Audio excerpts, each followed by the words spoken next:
انا عايزك تفتكر انت بتبيع الجنه بايه.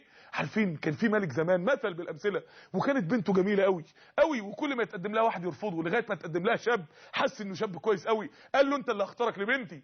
وبعد كده قال له جهز القصر بتاع بنتي، القصر اهو وهتجهزه على حسابي، خد الخدامه انزلوا هاتوا عفش، لان الخدامه هي اللي عارفه بنتي بتحب عفش شكله ايه. نزل مع الخدامه يجيب العفش، خد الخدامه هاتوا الستاير، خد الخدامه وهاتوا النجف، خد الخدامه وهاتوا السيراميك، خد الخدامه. بعد ما جه ميعاد الجواز، فالملك بيقول له خلاص هتتجوز بنتي، قال له لا انا عايز اتجوز الخدامه. ازاي؟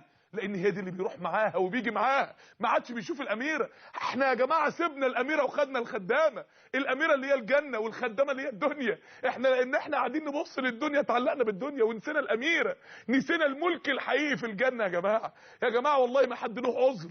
المباح عامل زي ملعب كره كبير، والحرام عامل زي بركه طين. احنا سيبنا الملعب الكبير وقعدنا نزلنا في بركه الطين. ربنا احللنا كل المشروبات الا الخمره، كل الاطعمه الا لحم الخنزير، كل اشجار الجنه الا شجره واحده بس لادم. اشمعنى يا جماعه؟ ليه يا اخوانا؟ ما حدش له عذر. المباح هم للدنيا.